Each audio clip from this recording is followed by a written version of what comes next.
aqui do lado de outra casa Daniel do Bruno, da irmã dele, e essa aqui da casa Daniel.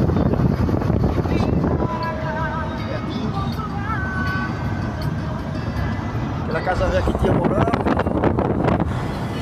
chegando no distrito de Carnaúba. É caminhada,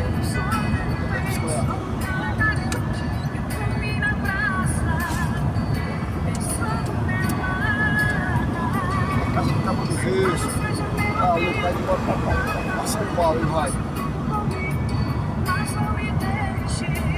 Vamos no distrito de Carnaúba.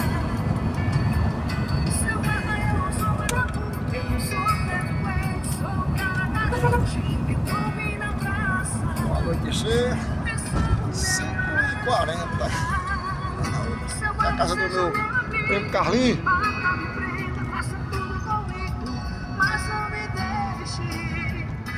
Carnaúba.